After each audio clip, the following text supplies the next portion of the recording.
Shalom saudara, selamat pagi, shalom, selamat datang di Kebaktian Umum 2 pagi hari ini.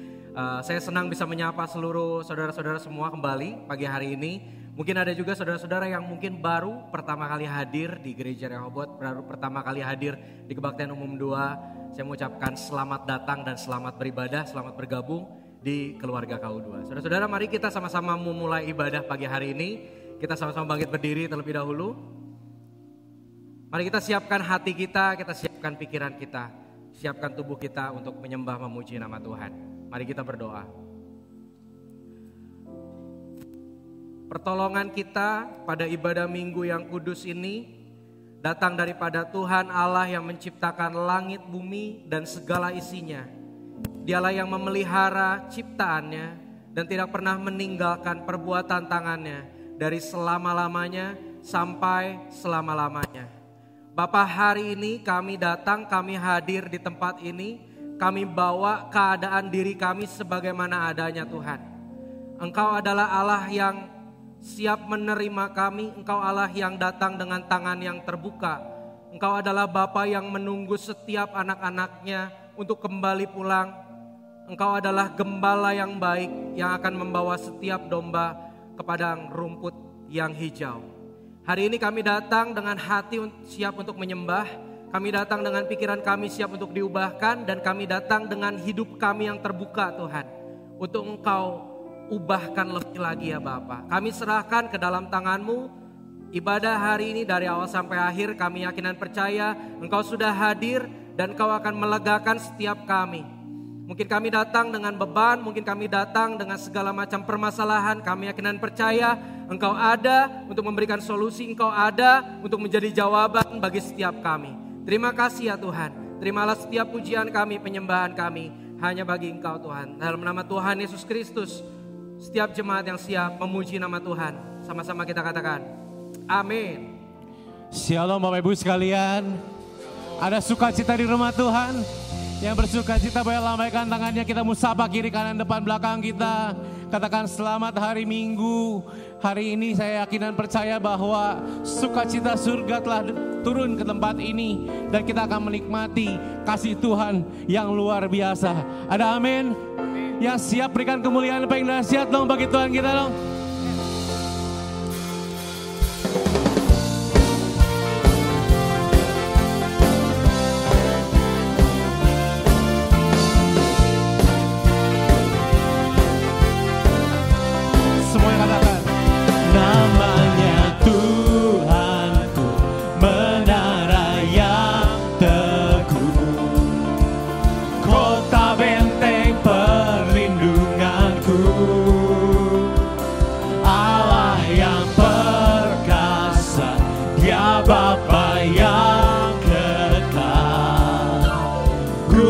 Batu keselamatanku. Dan semuanya katakan Engkau yang termulia di bumi di surga, termasyhur perkasa selamanya. Engkau yang berkuasa di dalam segala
siapa saudara?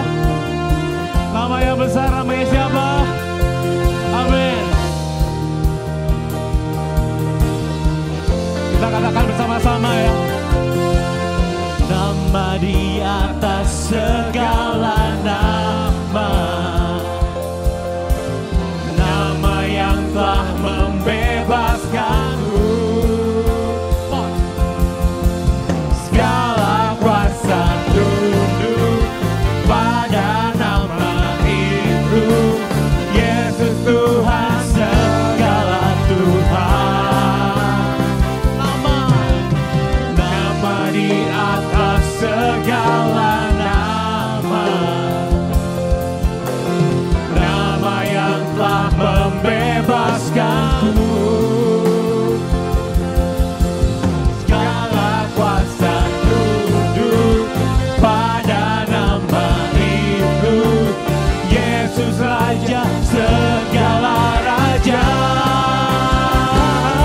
Engkau yang termulia di bumi di surga, bermasyhur perkasa selamanya.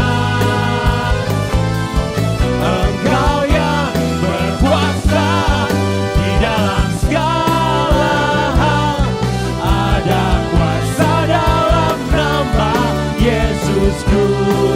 Sekali lagi, Engkau yang termulia di bumi di surga, bermasyhur perkasa selamanya. Amin. Engkau yang berkuasa di dalam segala hal, ada kuasa dalam nama Yesusku. Ada kuasa dalam nama Yesusku.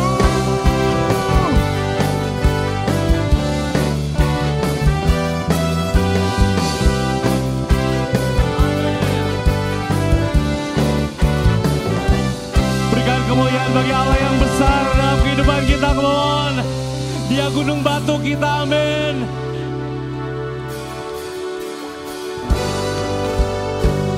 Semua tepuk tangan seperti ini, mohon.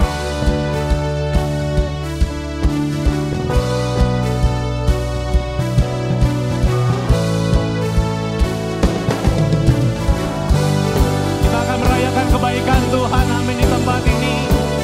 Karena Dialah yang dahsyat. Semuanya katakan. Kau batu karang yang teguh, kota benteng dan perisaiku, yang menang kalahkan maut,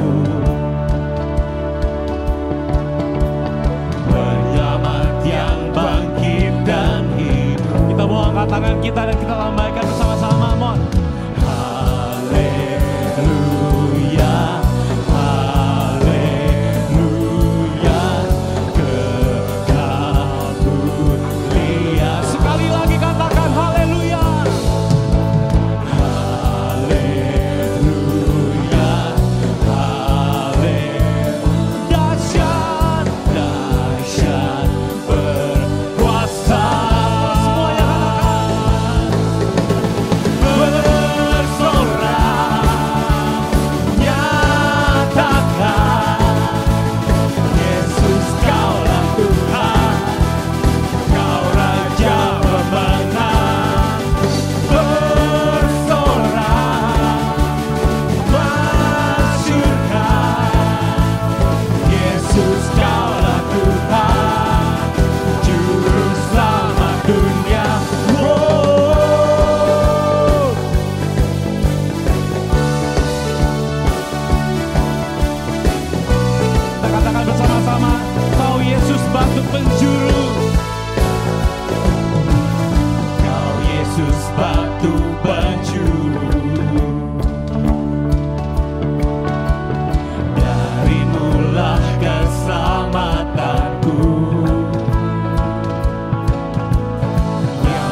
Pagi hari ini kita datang ke tempat ini untuk satu tujuan, meninggikan dan mengagungkan nama Tuhan kita yang luar biasa. Amin.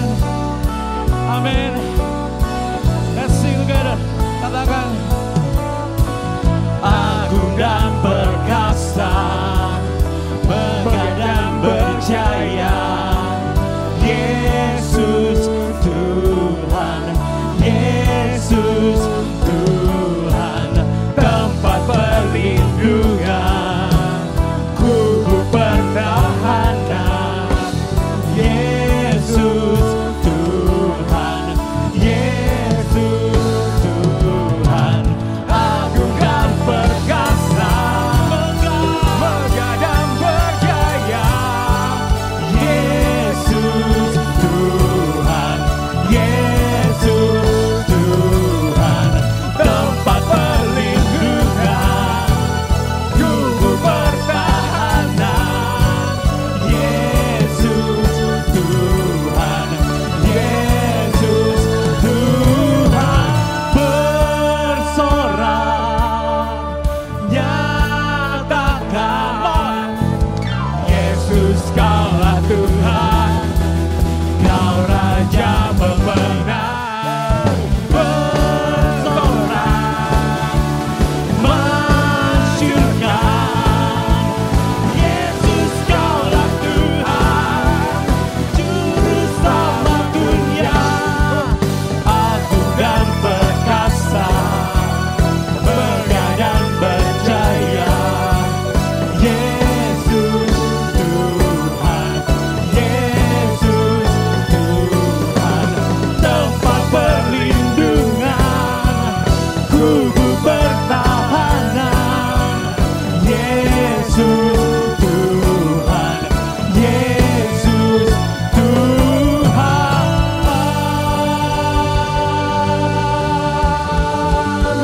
Kau Yesus Tuhan. Namamu ajaib Tuhan dalam kehidupan kami Tuhan. Sungguh Tuhan, kami hadir untuk membawa penyembahan kami yang terbaik Tuhan dalam tahta-Mu Tuhan.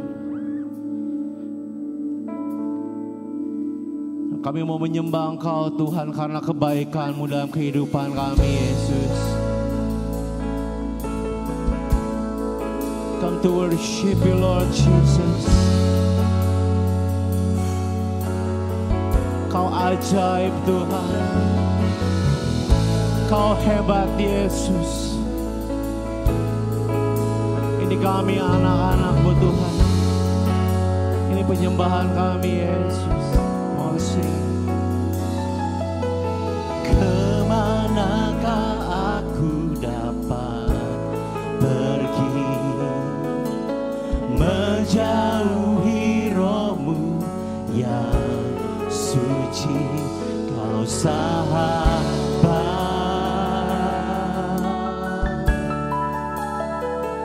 dan Kau dekat,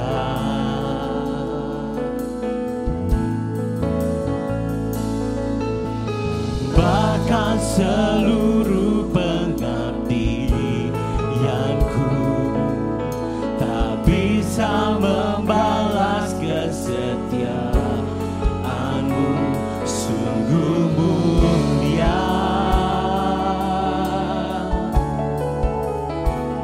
dan berharga, sungguh besar pengorbanan-Mu bagiku, terlalu dalam untuk dimengerti, sungguh besar,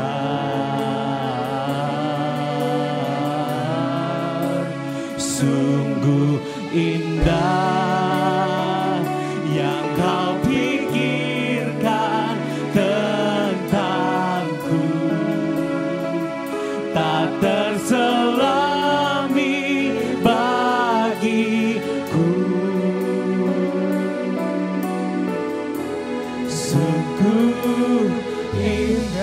kemuliaan yang paling dahsyat bagi Tuhan kita di tempat ini. Come on.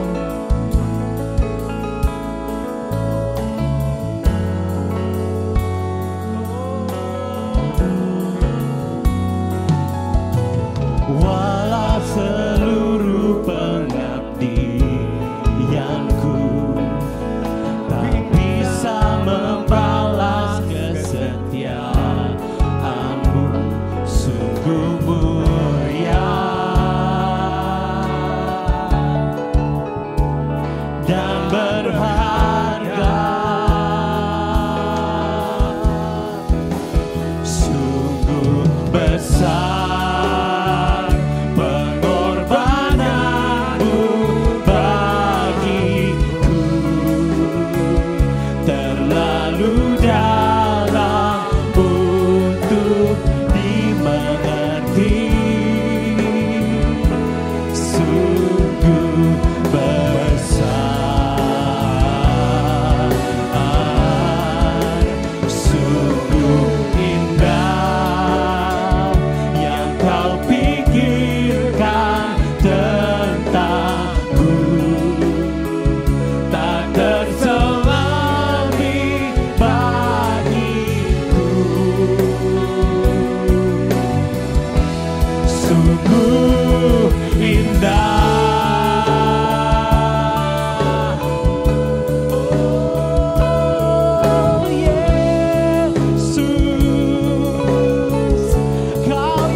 seluruh Tuhan kehidupan kami Tuhan bisa memuliakan nama Yesus.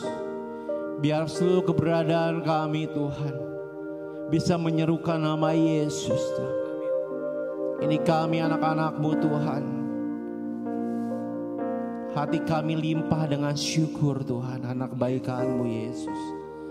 Hati kami limpah dengan syukur karena kebaikan-Mu dalam kehidupan kami. Dan hari ini Tuhan, kami rasakan Kau hadir di tempat ini, menjamah setiap hati, menjamah setiap kehidupan. Dan kami mau lebih dalam lagi Tuhan, di dalam Engkau, di dalam nama Tuhan Yesus. Kami menyerukan kebaikan-Mu. Yang percaya sama-sama kita katakan amin. Silakan duduk Bapak Ibu sekalian.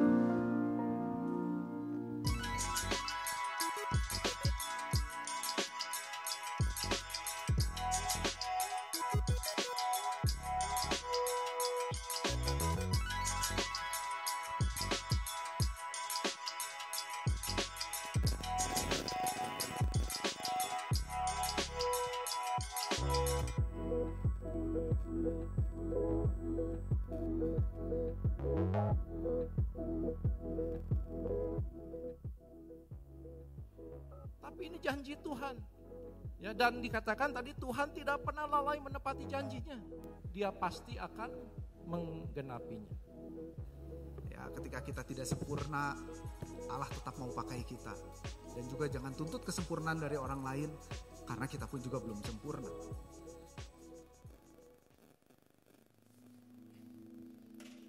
Puji Tuhan, Shalom saudara. Pagi hari ini kita bersama-sama mengucap syukur pada Tuhan karena Tuhan sudah menganugerahkan anak-anak pada keluarga-keluarga yang ada di Gereja Rehoboth. Puji Tuhan. Saudara, Gereja Rehoboth tidak membaptis anak-anak. Jadi anak-anak itu datang kepada Yesus. Yesus tidak membaptis mereka. Tapi Yesus memeluk mereka dan Yesus memberkati mereka, bukan dibaptis. Sebab itu dalam firman Tuhan dikatakan, biarlah anak-anak itu janganlah menghalang-halangi mereka datang kepadaku. Sebab orang-orang yang seperti itulah yang punya kerajaan surga. Yesus berkata bahkan, anak-anak jangan dihalang-halangi untuk diserahkan, untuk datang kepada Tuhan.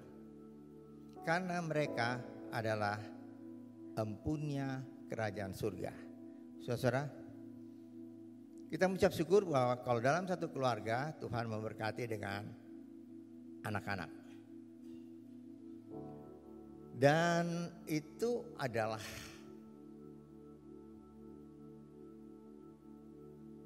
Tuhan memberikan hak kepada orang tua untuk mendidik mereka, untuk memelihara mereka, karena anak-anak ini tertulis adalah orang-orang yang empunya kerajaan surga. Bayangin saudara, di dalam keluarga kita ada orang-orang yang mempunyai kerajaan surga, yaitu anak-anak kita. Oleh sebab itu tentu kita sebagai orang tua, kita akan mendidik, kita akan memelihara mereka, kita akan memperkenalkan mereka kepada Yesus, supaya mereka juga menjadi orang-orang yang percaya pada Tuhan dan mereka diselamatkan. Mungkin saudara berkata, orang tua berkata, kan ada sekolah minggu, kan di Rehoboth ada Victory Kids, kan ada guru-guru sekolah minggu yang ngajarin mereka. Betul. Guru-guru sekolah minggu, mereka adalah hamba Tuhan yang tugasnya melayani untuk memperkenalkan anak-anak kita kepada Tuhan. Tapi saudara bayangkan, anak-anak kita datang ke sekolah minggu, seminggu cuma sekali dan hanya 2 jam sampai 3 jam. Tapi kita sebagai orang tua, kita di rumah menjadi teladan mereka, menjadi panutan mereka selama 24 jam. Jadi tidak salah kalau Tuhan sendiri berkata di dalam Perjanjian Lama supaya orang tua memberitakan firman Tuhan pada segala keadaan. Waktu berbaring kah, waktu makan, waktu tidur, waktu berjalan, berpergian dan sebagainya. Tapi ayat-ayat itu didahului dengan orang tua harus mengasihi Tuhan.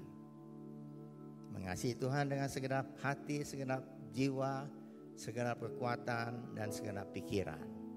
Wow, saudara, kita menjadi orang tua, menjadi panutan mereka. Jadi marilah hidup kita berpadan dengan firman Tuhan. Kalau anak-anak kita sudah berumur lebih dari 1,5 tahun, 2 tahun, ada sekolah minggu, ada Victory Kids. Saudara bisa ke gereja tiap minggu, ada kebaktian untuk anak-anak kita. Juga apabila anak-anak kita dalam keadaan sakit atau apapun juga, jangan sekali-kali membawa mereka kepada kuasa kegelapan, kepada bapak yang bisa ini, bisa itu, ditiup-tiup, disembur-sembur, suruh bawa air yang disembur-sembur, dimantera, katanya suruh minum. Saudara, itu kuasa kegelapan. Mereka setelah sudah diserahkan kepada Tuhan, hidup mereka kepunyaan Tuhan. Jangan diserahkan kepada iblis, kuasa kegelapan, untuk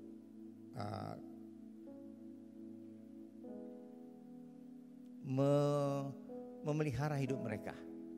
Ya, dalam keadaan apapun juga datang pada Tuhan, berdoa, pasti Tuhan akan menolong. Dan pada pagi hari ini, kedua keluarga yang berbahagia akan menyerahkan anak-anak mereka. Saya undang pertama yaitu anak Iron Vita Abigail Siregar. Dan anak kedua Mika Kristel Yohana dengan orang tua. Anak pertama Adi Nasib Siregar dan Winda Anggreni. Dan anak kedua orang tuanya adalah David dan Santi Yuwati. Mari saudara, saya undang untuk kita berdiri bersama-sama. Kita akan mendoakan mereka. Kita punya satu kor yaitu Kuserahkan. Saya minta untuk mari kita akan angkat tangan kita memberkati anak-anak yang ada di depan kita ini.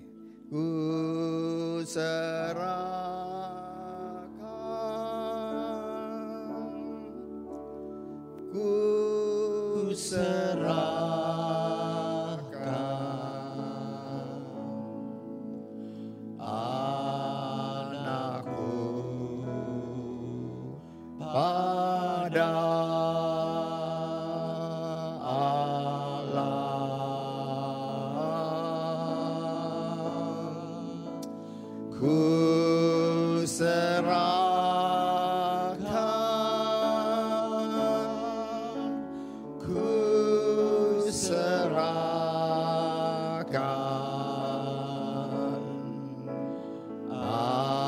anakku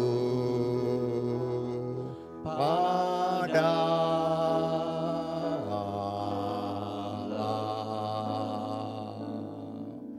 Bapa kami dalam surga, kami ucap syukur Tuhan kalau Engkau telah mengaruniakan keluarga ini, anak Iren Vita Abigail Siregar.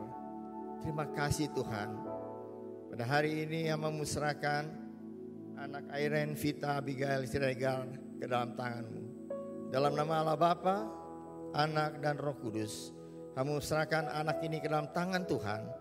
Dan mari Tuhan, mulai sekarang sampai kapanpun dia ada dalam dunia ini, dia ada di dalam tangan Tuhan, dia ada dalam lindungan Tuhan. Mari Tuhan, Kau berkati kedua orang tuanya supaya boleh mendidik, memelihara anak ini untuk menjadi anak yang mengasihi Tuhan, anak yang percaya pada Tuhan, Dia boleh Tuhan bertumbuh, jadi besar, jadi berkat dimanapun dia berada. Dia boleh berhasil dalam hidupnya, dan melalui hidupnya nama Tuhan dipermuliakan. Terima kasih Bapa. Mulai sekarang tidak ada kuasa kegelapan yang berhak di atas tubuh kehidupan anak Airen ini, karena dia adalah milik Tuhan. Terima kasih Bapa untuk berkat Tuhan. Kamu serahkan juga untuk anak Mika, Kristel, Yohana ke dalam tangan Tuhan. Makasih Tuhan. Mari Tuhan, pada hari ini kamu serahkan anak Mika, Kristel, Yohana dalam nama Allah Bapa, Anak dan Roh Kudus ke dalam tangan Tuhan. Dan mulai saat ini anak ini adalah di dalam tangan Tuhan, pemeliharaan Tuhan. Mulai sekarang sampai berapa lama dia ada hidup dalam dunia ini. Kau berkati Tuhan kedua orang tuanya, supaya Tuhan beri hikmat dari surga, boleh mendidik anak ini menjadi anak yang percaya pada Tuhan, memuliakan Tuhan, dan dalam hidupnya dia boleh menjadi berkat bagi sesama, dan melalui hidupnya nama Tuhan dipermuliakan. Terima kasih Bapa untuk berkat Tuhan. Mulai saat ini iblis tidak ada hak dalam kehidupan anak ini, karena dia adalah milik Tuhan. Terima kasih Bapa untuk berkat Tuhan. Percaya Tuhan, kami ucap syukur kalau dalam segala sesuatu, dalam berkat yang Kau berikan, kami boleh serahkan kepada Tuhan.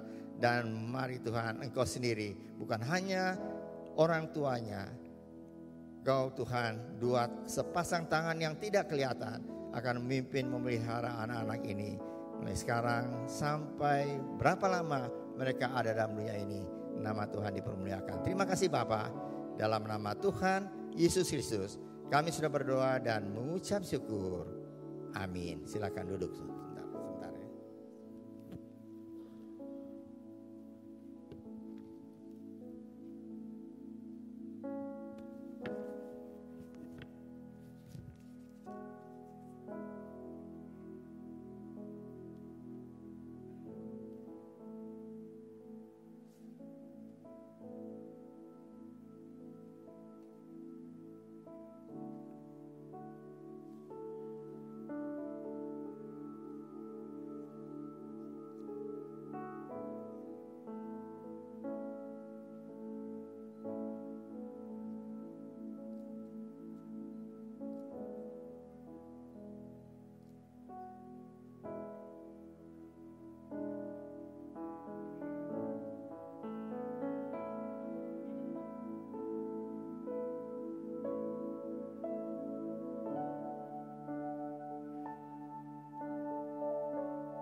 Bekerja adalah bagian penting dalam kehidupan, bahkan adalah sebuah kebutuhan yang harus dimiliki oleh semua orang.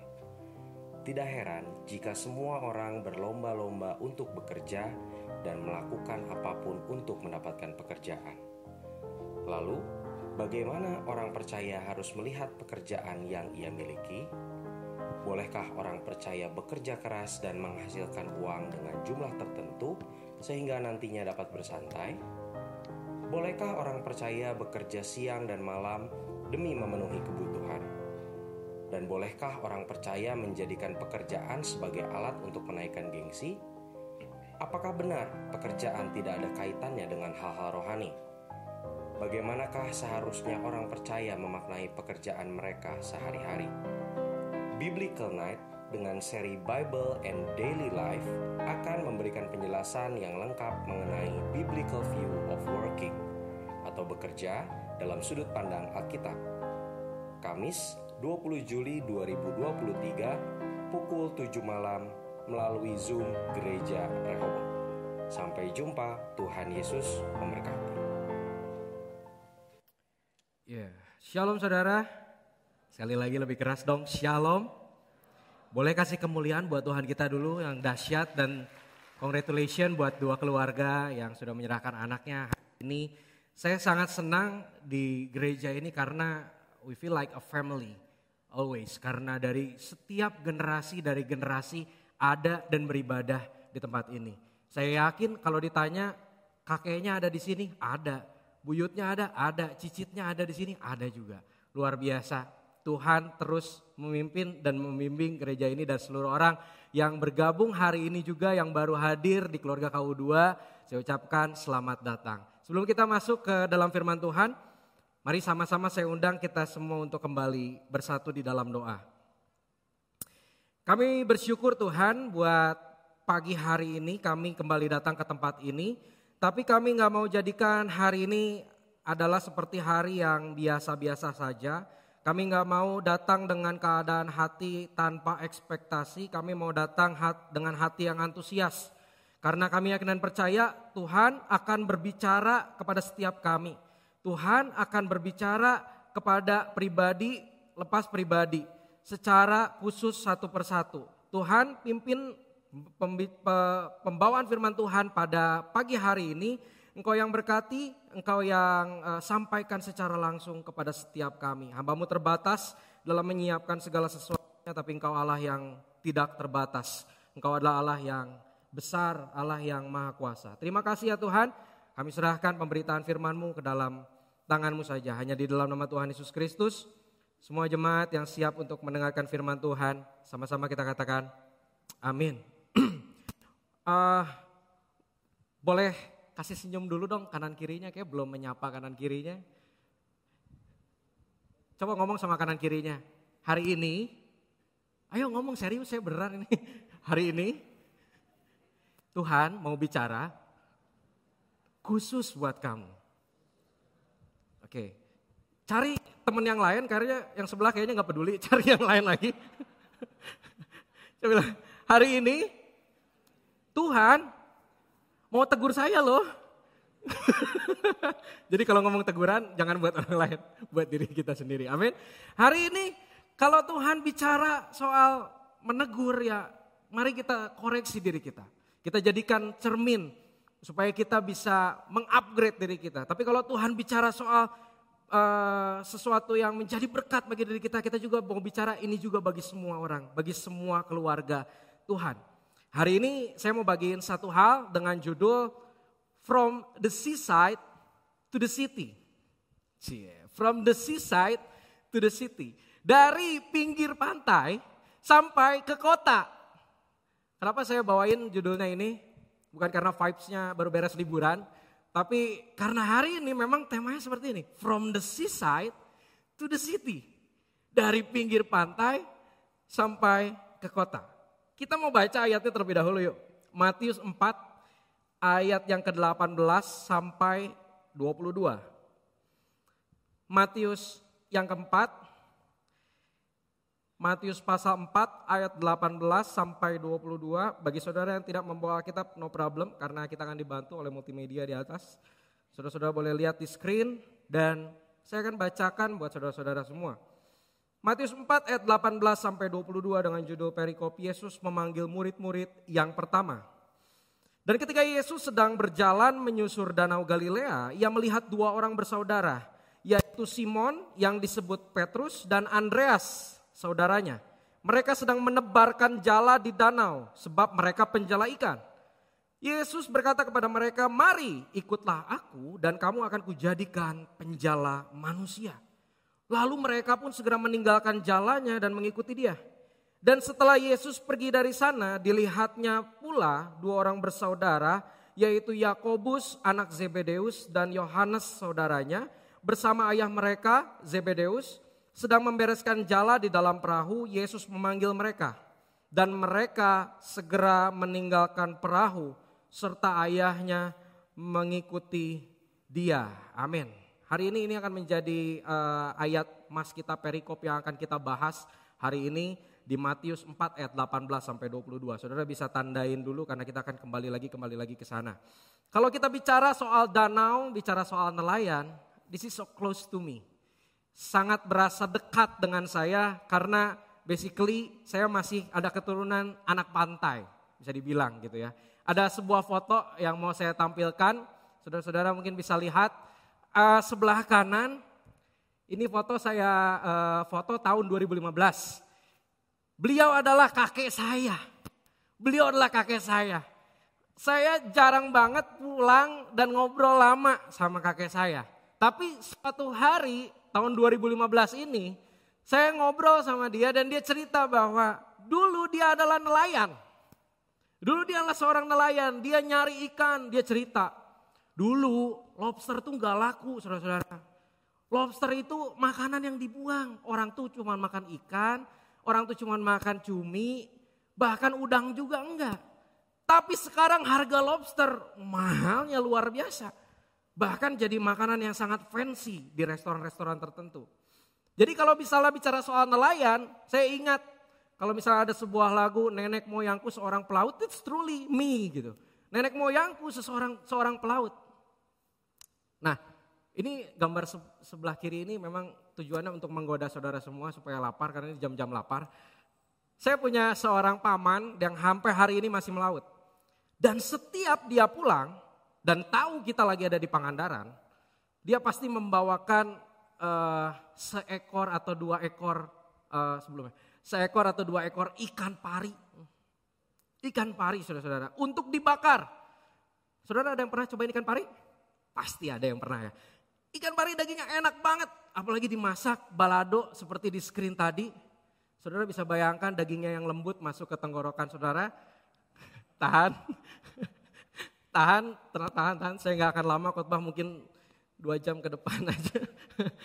Tahan, karena habis ini kita bisa makan siang. Nah, jadi kalau ngomongin soal nelayan, saya selalu ingat sama keluarga saya. Saya selalu ingat sama nenek moyangku seorang pelaut. Nah, hari ini kita bakal bahas saudara-saudara mengenai kisah nelayan yang dipanggil Tuhan, yang tadinya menjala ikan menjadi menjala manusia. Kita bakal bahas hal ini saudara-saudara. Nah, prolog dulu. Minggu kemarin Pak Triyono, mungkin saudara yang belum hadir bisa nonton di YouTube. Pak Triyono udah membahas sedikit mengenai kitab Matius. Ya, kitab Matius dan pada kisah yang kita bahas hari ini, Yesus memanggil murid-muridnya yang pertama. Kisah ini pun dicatat di Injil yang lain, yaitu di Injil Markus dan di Lukas. Nah, saya akan menyoroti kitab Lukas saudara-saudara. Lukas, nanti kita akan buka bersama-sama, adalah Injil yang paling lengkap catatannya mengenai peristiwa di dalam kehidupan Yesus dari kelahiran sampai kenaikan Tuhan. Jadi Injil yang catatannya paling lengkap, paling full, bahkan dibilang di situ mengenai perumpamaan-perumpamaan pun paling banyak dicatat di Injil Lukas. Kitab ini dibilang memiliki kesusastraan terbaik dari semua Injil. Tapi saya nggak mau gini. Oh, jadi kita bacanya Lukas aja. Kalau Matius kurang lengkap, bukan. Setiap kitab memiliki tujuan. Yang kemarin Pak Tri sudah sampaikan. Kitab Matius memiliki tujuan kepada orang-orang Yahudi. Dia memiliki satu tujuan untuk menyampaikan isi yang dia tulis kepada orang-orang Yahudi. Sedangkan kitab Lukas ditujukan bukan untuk orang Yahudi. Kitab Lukas makanya ditulis secara terperinci. Tujuannya supaya apa? Supaya orang-orang yang bukan Yahudi, yang belum tahu sama sekali tentang Yahudi, tentang nanti Kristus, kedatangan yang lainnya. Nah, ditulis secara rinci, bahkan silsilah sampai kepada Yesus dirunut dimulai dari Adam.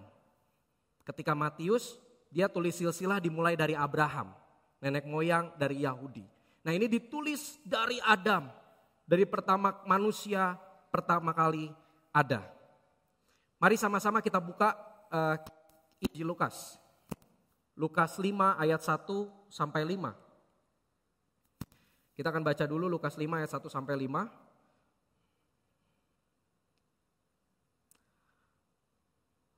Lukas 5 ayat 1 sampai 5.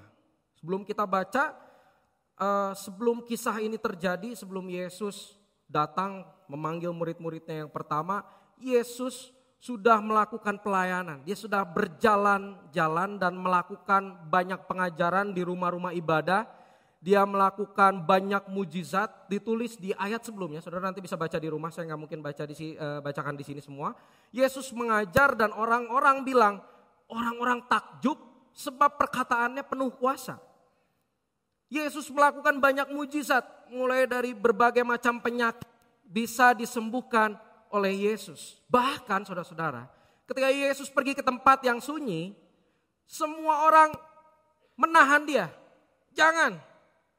Karena semua orang masih pingin ketemu Yesus.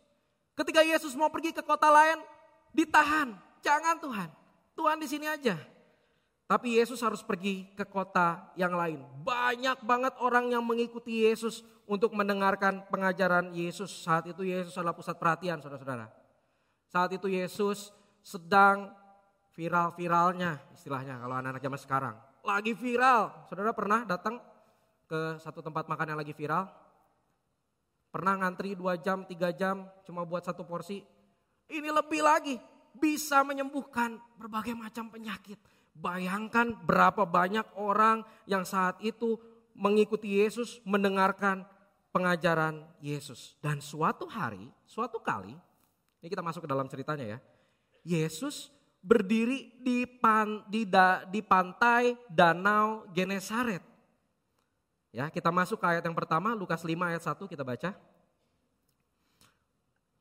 Lukas 5 ayat 1. Pada suatu kali Yesus berdiri di pantai Danau Genesaret, sedang orang banyak mengerumuni dia, hendak mendengarkan firman Allah. Ia melihat 2 perahu di tepi pantai, nelayan-nelayannya telah turun dan sedang membasuh jala. Ia naik ke dalam satu perahu itu, kita sama-sama bayangkan dan visualisasikan ini ya. Yesus naik ke dalam salah satu perahu itu, yaitu perahunya Simon. Dan menyuruh dia supaya menolakkan perahunya sedikit jauh dari pantai, lalu ia duduk dan ia mengajar orang banyak dari atas perahu. Setelah selesai berbicara, ia berkata kepada Simon, bertolaklah ke tempat yang dalam dan tebarkanlah jalamu untuk menangkap ikan. Simon menjawab, Guru, telah sepanjang malam kami bekerja keras dan kami tidak menangkap apa-apa. Tetapi karena engkau menyuruhnya, aku akan menebarkan jala juga. Oke, saudara-saudara, ketika kita membaca firman Tuhan, mari sama-sama kita visualisasikan. Kita coba ada di dalam firman Tuhan tersebut. Saya ketika baca kitab Lukas ini, saya coba bayangkan ada di dalam situasi yang dirasakan saat itu. Yesus saat itu sedang berdiri di Danau Galilea, ya, di pantai Danau Galilea. Yesus memperhatikan para nelayan. Saudara kalau baca di kitab Matius dan Markus, Yesus di situ melihat nelayan sedang menebarkan jala, ya. Sedangkan di ayat yang di Lukas ini ditulis nelayan-nelayannya telah turun dan sedang membasuh jala. Jadi saya kira Yesus saat itu ada di danau sana, ada di Danau Galilea, memperhatikan setiap nelayan-nelayan. Yesus lihat nelayan ini pergi melaut. Saudara pernah ke Pangandaran? Konsep menangkap. Jadi saudara jangan bayangkan nelayan-nelayan ini seperti lagi nonton Mancing Mania ya. Strike gitu kan, Mancing Mania gitu. Mantap, bukan seperti itu saudara-saudara. Memakai jala. Ya.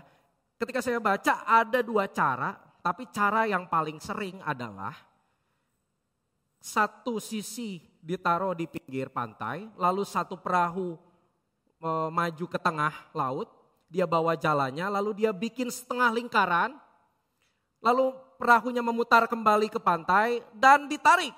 Ya, saudara mungkin pernah lihat, ya kan? Saudara mungkin pernah lihat orang menarik jala, ya kan? Orang menarik jala dan itu capek, saudara-saudara.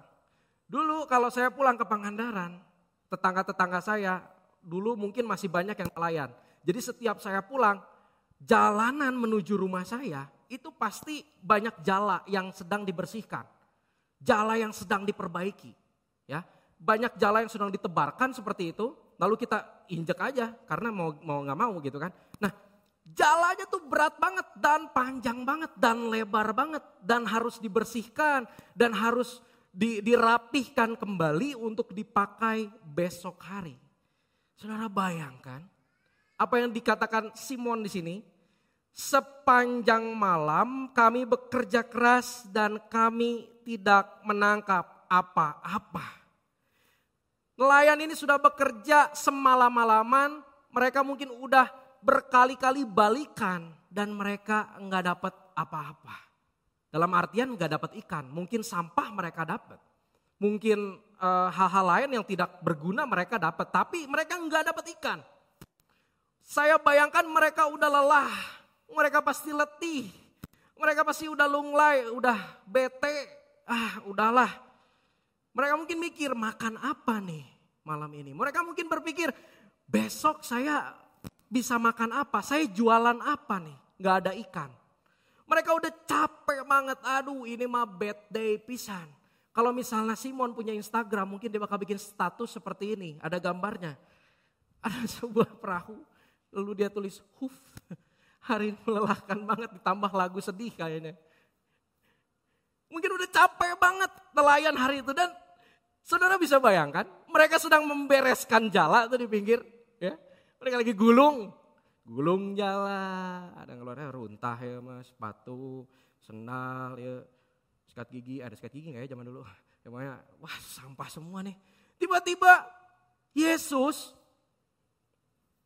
dia datang, dia naik ke dalam salah satu perahu, lalu Yesus bilang apa? Tolong perahunya agak ketengahin sedikit, saya mau mengajar.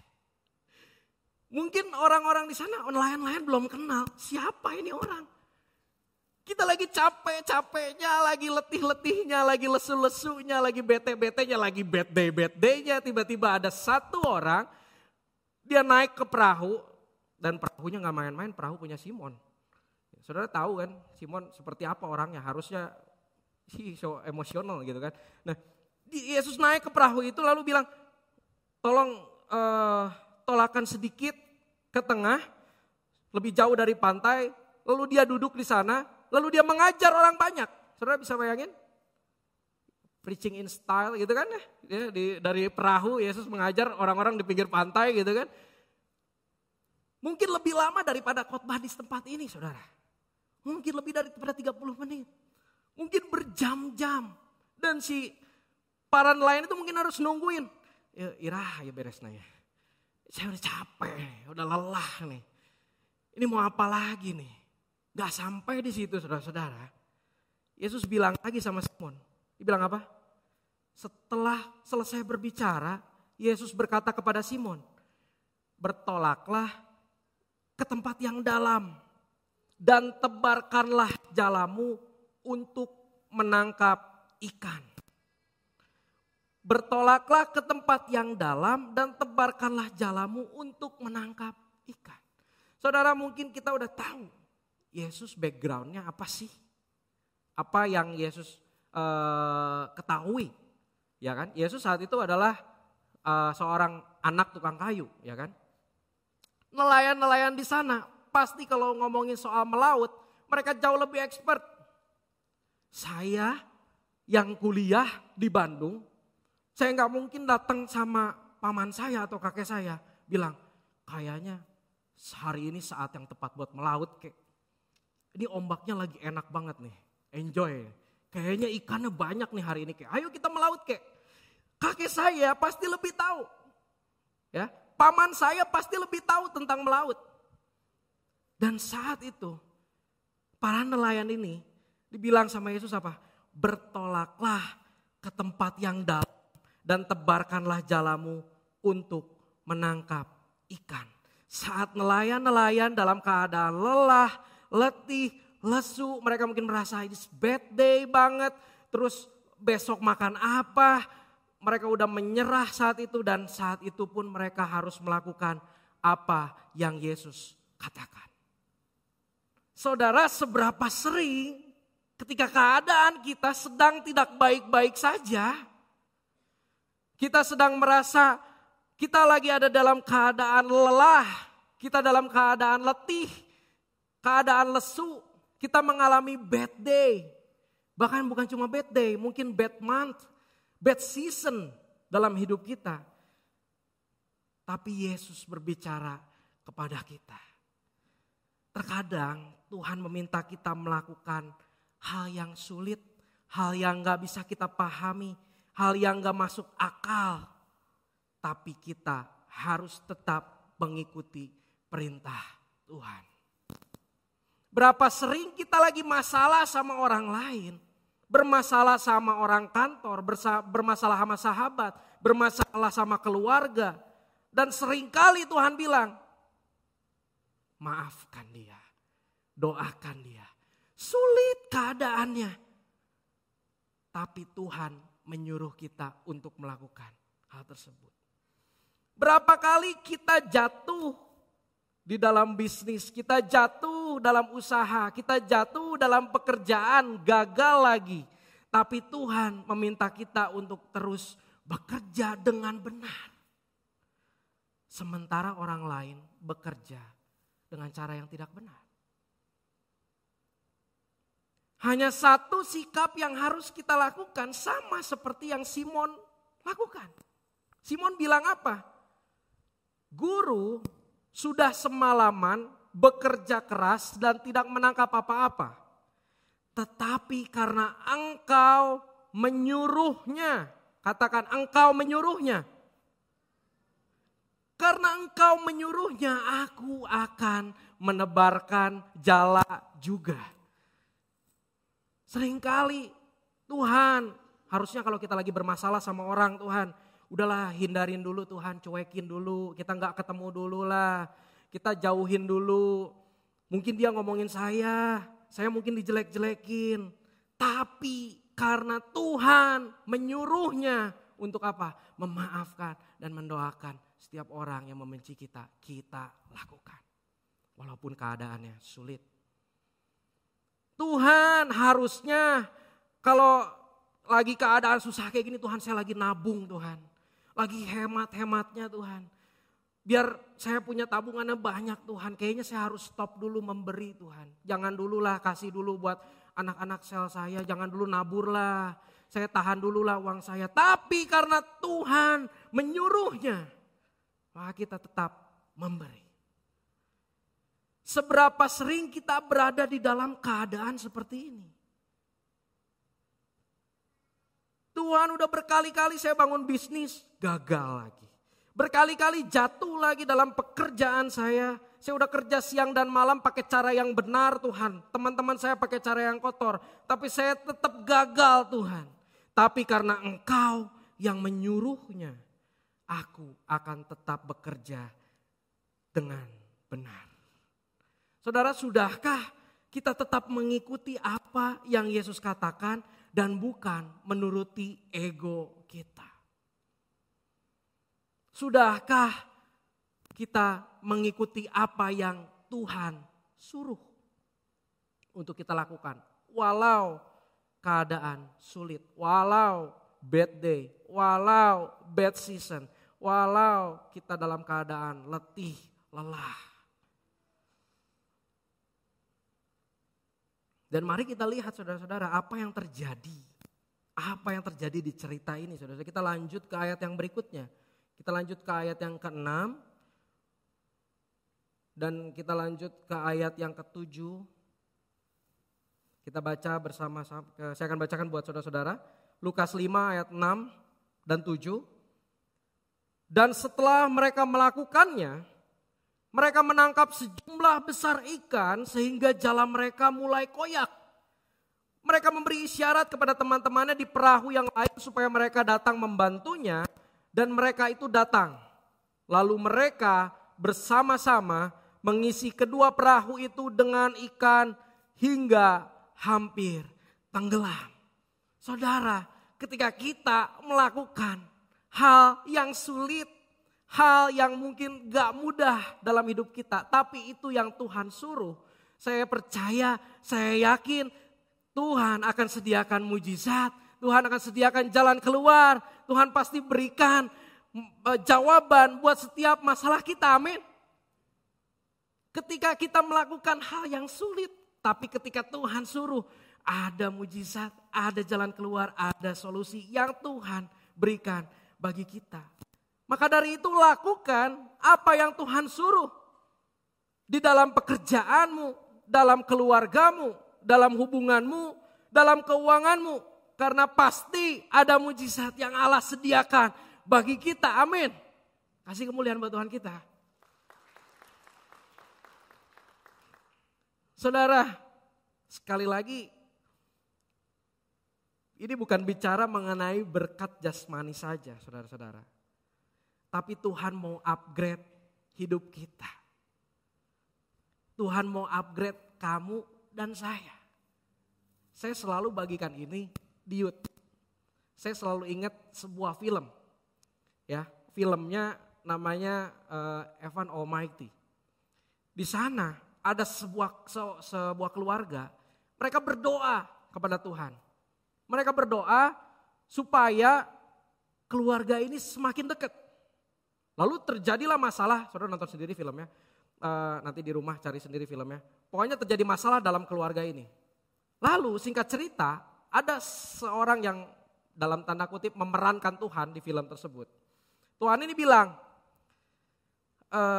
kamu pernah berdoa kan supaya keluargamu tambah dekat.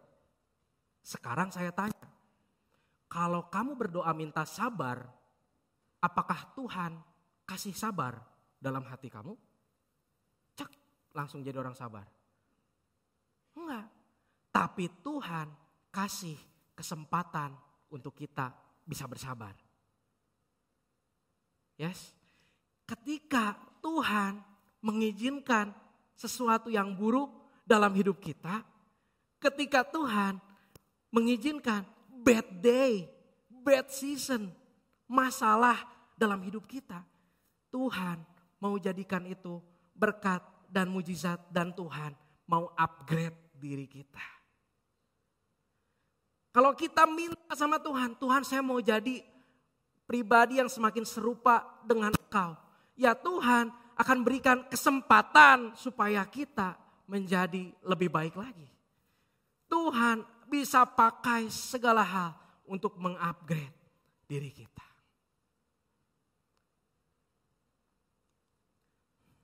Saudara, secara logika, kalau kita baca tadi, apa sih yang ditunggu oleh para nelayan? Ikan, ya kan? Apa yang dicari oleh para nelayan? Ikan. Mereka mencari ikan semalam-malaman.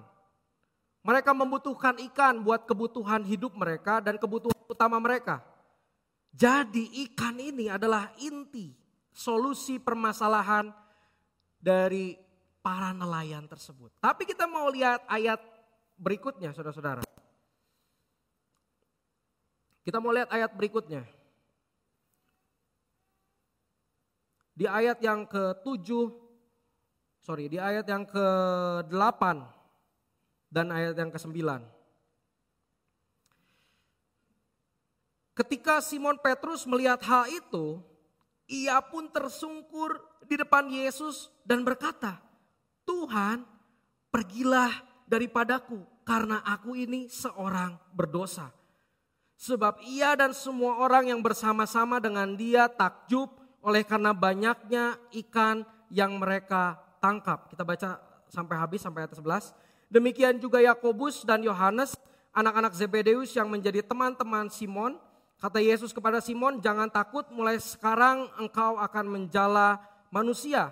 Dan sesudah mereka menghela perahu-perahunya ke darat, mereka pun meninggalkan segala sesuatu lalu mengikut Yesus.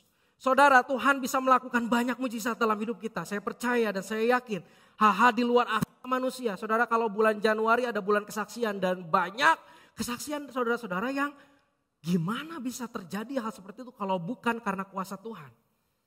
Itu yang Tuhan lakukan, tapi inti dari kisah ini bukan pada ikan yang didapat. It's not about the fish. It's about who he is. Ini bukan soal ikan. Kalau inti dari firman Tuhan ini soal ikan, setelah Simon dapat ikan banyak, mereka bakal langsung pergi. Ayo kita ke pasar jualan langsung. Atau dia bawa langsung kepada saudara-saudaranya, bagi nih ikan. Kita hampir tenggelam hari ini sama ikan-ikan dan berkat ini Tuhan banyak nih. Ikan ini bagi-bagiin, mereka jualan, mungkin mereka bakal bersuka cita. Kalau ini soal ikan, but it's not about the fish. It's about who he is. Ketika Simon tahu siapa yang ada di hadapannya dia. Simon tahu siapa yang sedang berbicara sama dia. Di awal-awal ketika Simon berbicara sama Yesus, Simon bilang, guru. Karena dia melihat Yesus mengajar. Dalam bahasa aslinya ditulis epistata atau overseer. Tapi ketika Simon tahu, Simon mengalami mujizat, Simon berubah, dia memanggil dengan sapaan Tuhan. Ditulis di situ kurios, supreme in authority. Pribadi yang mengendalikan segala sesuatu. Simon gak peduli sama ikan yang banyak. Simon gak peduli sama ikan-ikan yang membuat perahunya hampir tenggelam. Dia tersungkur karena sadar di hadapannya adalah Tuhan. Dan ia gak layak karena berdosa. Saudara-saudara, seringkali kita teralihkan sama berkat yang Tuhan kasih dalam hidup kita. Seringkali kita teralihkan sama apa yang Tuhan berikan dalam hidup kita. Tuhan bisa berikan apa aja, saya mau bilang. Tuhan bisa berikan apapun dalam hidup kita. Tapi bukan itu, saudara-saudara.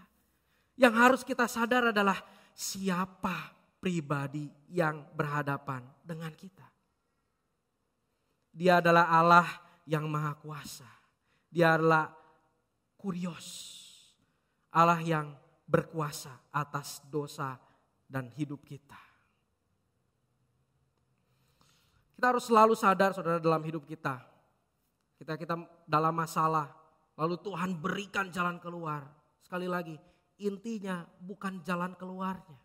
Bukan mujizatnya. Tetapi siapa Allah kita. Kepada siapa kita meminta. Dan saat itu Simon sadar dia sedang berhadapan dengan Allah yang maha kuasa. Buktinya mereka meninggalkan semuanya.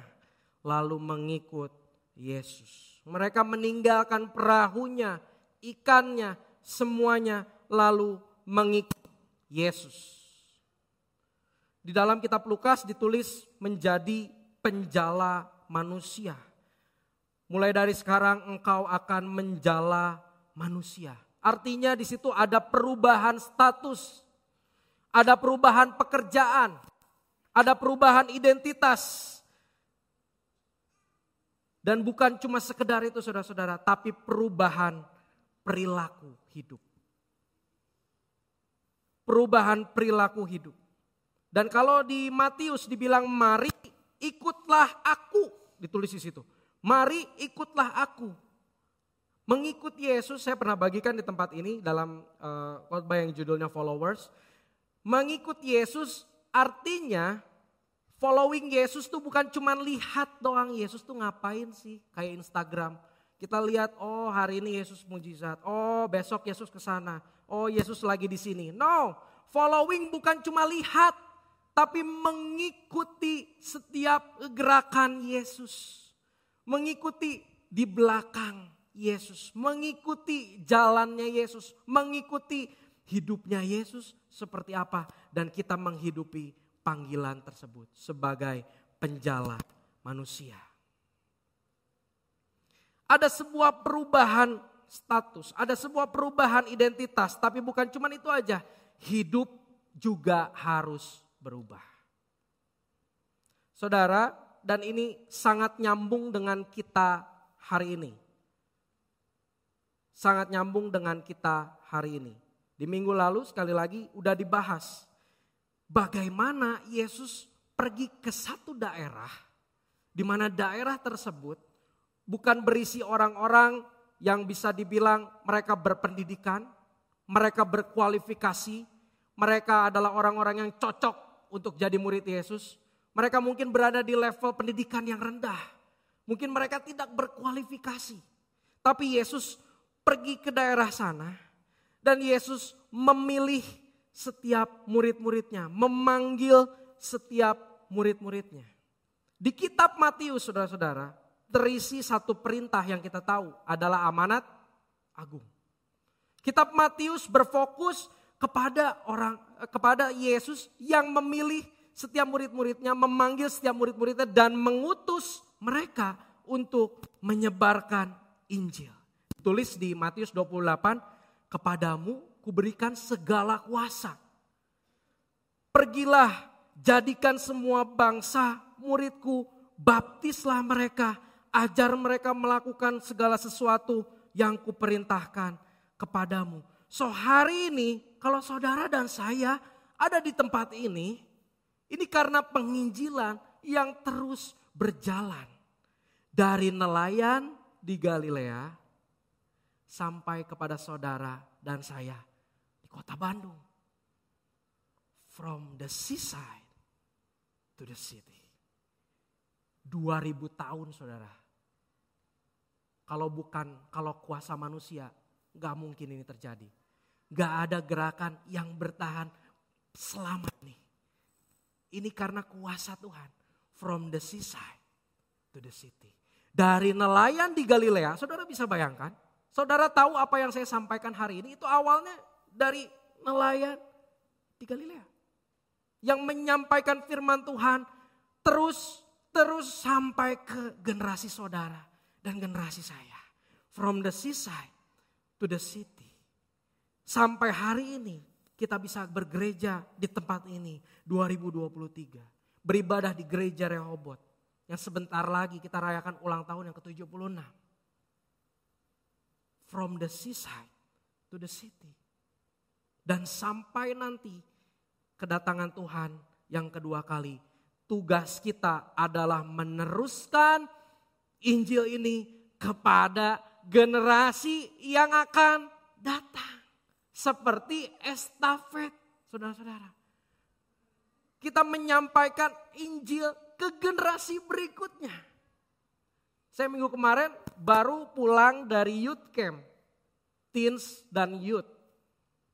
Kalau saudara mungkin punya anak atau saudara punya saudara kenalan yang teens dan youth dan belum bergereja, kami mau undang ada ibadah teens dan ada ibadah youth. Kita sama-sama tekankan bahwa tugas ini bukan cuma tugas satu generasi doang. Ini adalah tugas semua generasi untuk meneruskan Injil Tuhan. Ya Pak, tapi saya udah gak sekolah Alkitab. Saya mah penjaga toko biasa. Saya mah cuma pelajar. Saya mah cuma kerja seperti kerja biasa aja lah.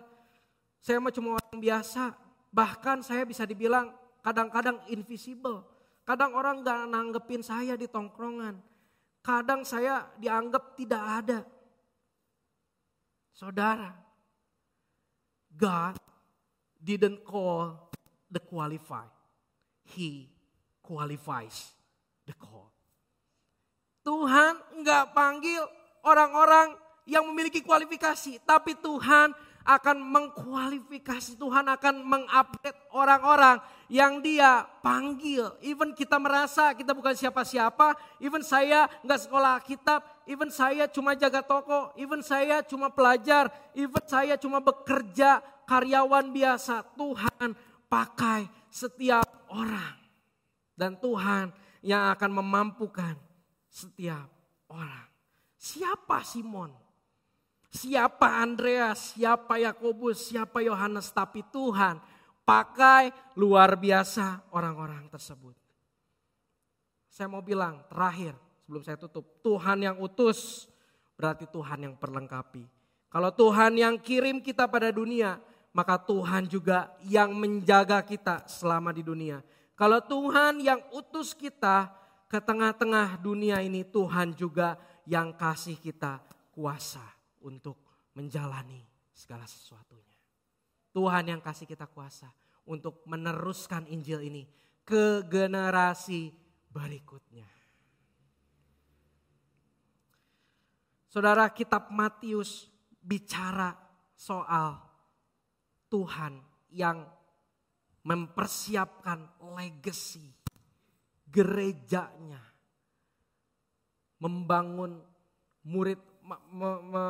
mengumpulkan murid-murid yang akan meneruskan kabar Injil kepada saudara dan saya. So jangan stop di saudara dan saya. Karena kita punya tugas untuk menyerahkan Injil ini ke generasi berikutnya. Amin saudara. Segala kuasa sudah diberikan kepada kita. Bahkan kita tahu Allah kita mampu melakukan mujizat. Melakukan apapun dalam hidup kita. So mari sama-sama kita kabarkan Injil kepada semua orang. Kita teruskan Injil kepada generasi yang akan datang. Amin.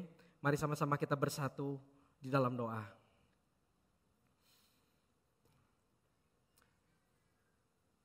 Bapa kami bersyukur hari ini Tuhan kami belajar ketika Engkau memanggil murid-murid yang pertama.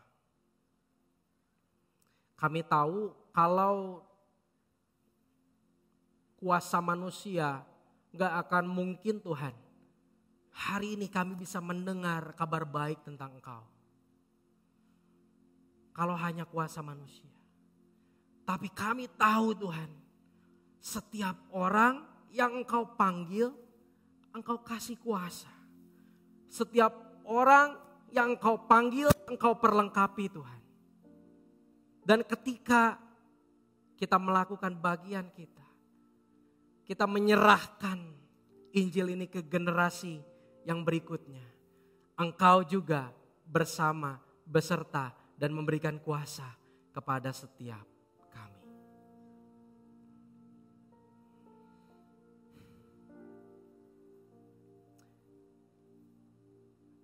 Dari sisi Danau Galilea sampai ke tengah kota Bandung Tuhan. Dan kami gak mau ini stop sampai di sini. Karena Engkau katakan, bawalah Injil ini sampai ke ujung bumi. Bawalah kepada setiap bangsa, bawalah kepada setiap orang, baptislah mereka. Inilah tugas kami Tuhan. Legacy yang Kau berikan bagi kami Tuhan. Terima kasih Tuhan, kami bersyukur dan kami bersuka cita karena kami di dalam satu part yang besar, dalam satu tugas yang besar Tuhan untuk menginjil Tuhan. Terima kasih ya Bapa buat hari ini, hamba-Mu selesai sampai di sini. Tapi biar firman Tuhan berbicara terus kepada setiap kami Tuhan dan mengubahkan hidup kami dari hari ke hari semakin menjadi serupa dengan Engkau Tuhan. Terima kasih ya Bapa. Hanya di dalam nama Tuhan Yesus Kristus semua orang yang percaya sama-sama kita katakan amin. Tuhan Yesus memberkati. Puji Tuhan saudara, kita sudah mendengar firman Tuhan yang bertemakan From Seaside to the City. Artinya dari Pangandaran ke Bandung. Sesuai dengan masa liburan. Saudara, saya senang sekali tadi pakai istilah estafet. Jadi kalau dari Galilea ada 12 murid atau 4 dulu ya. Petrus, Andreas, Yohanes, Yakobus, Yohanes, mereka menjadi penjala manusia. Mereka mempunyai iman dari Yesus sendiri. Dan kalau mereka menjala dan melakukan apa yang tugas Tuhan lakukan, menjalankan tugas yang Tuhan katakan, maka saudara hasilnya adalah kita semua. Kita boleh ada di tempat ini karena ada yang mengestafetkan iman itu. Ya, dan itu tentu tugas kita semua untuk terus meneruskan iman itu ke anak-anak kita, ke orang-orang terdekat kita, dan makin banyak orang bisa diselamatkan. Puji Tuhan. Saudara, sebelum saya tutup, ada pengumuman yang penting buat kita semua.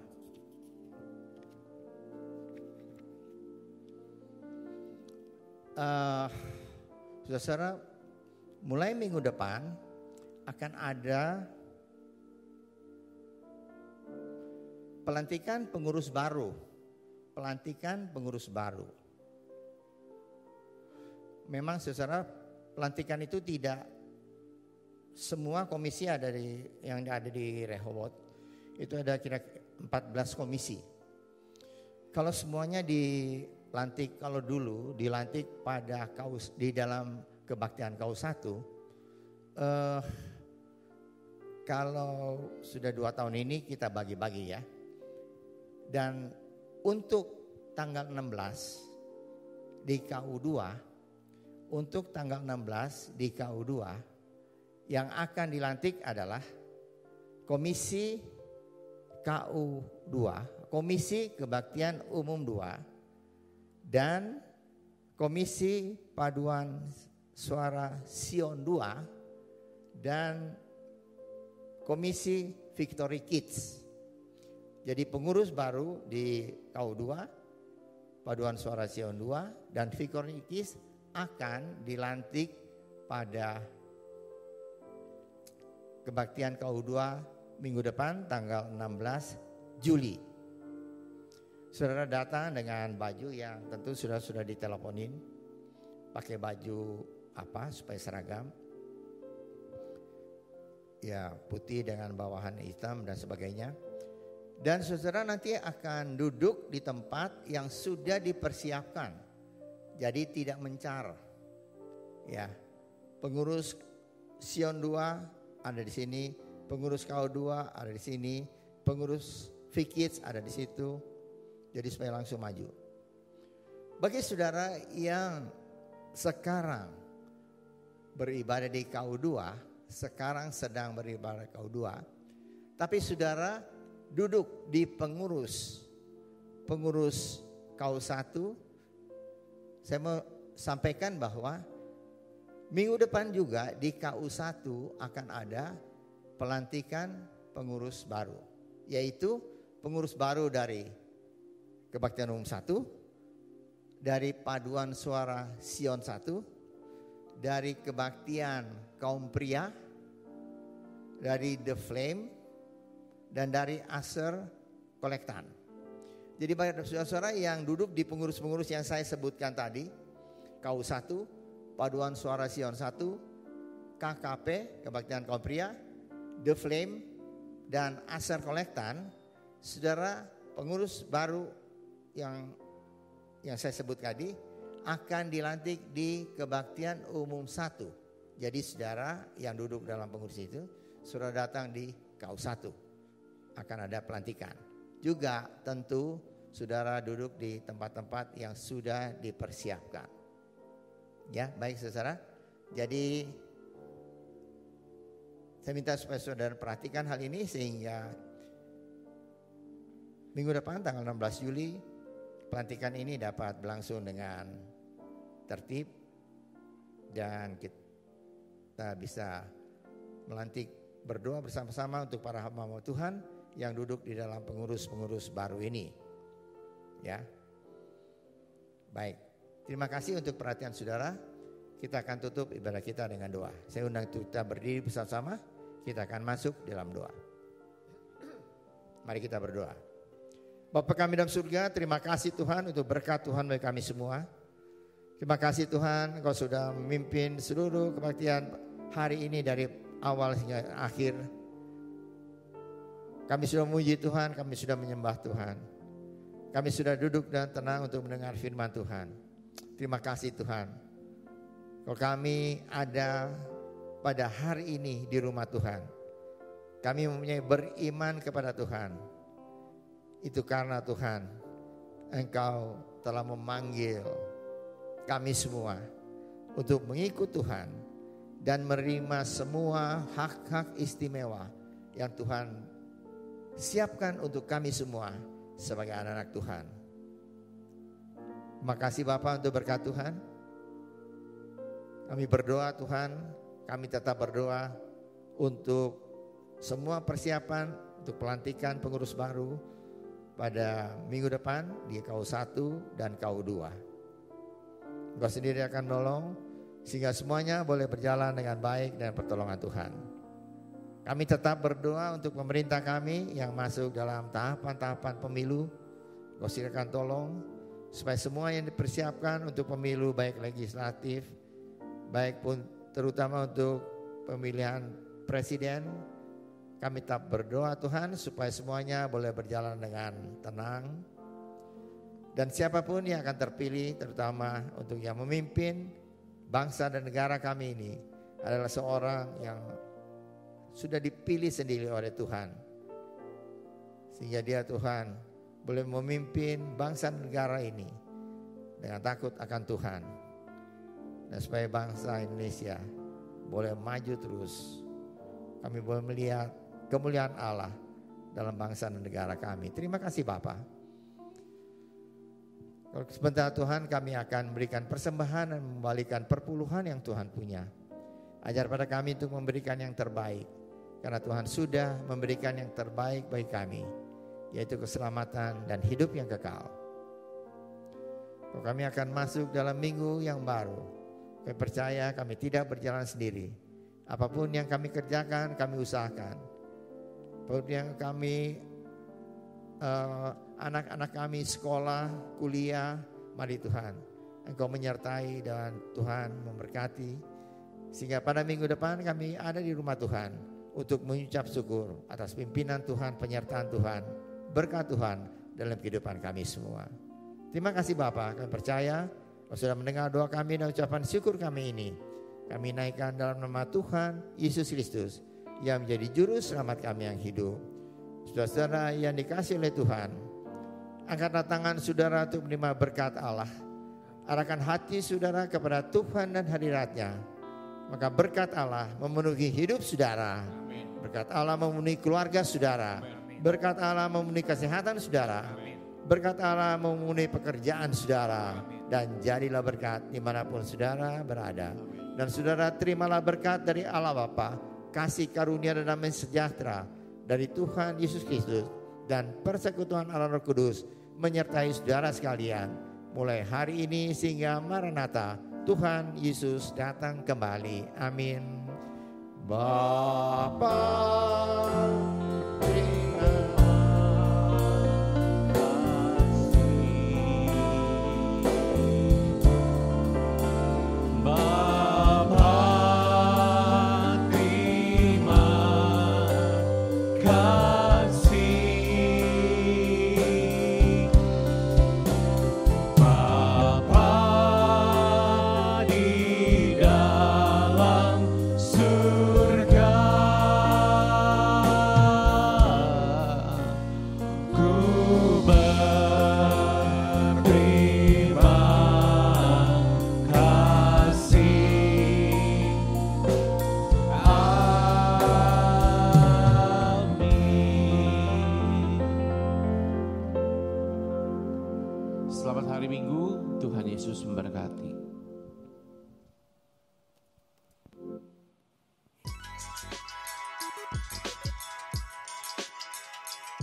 Tapi ini janji Tuhan.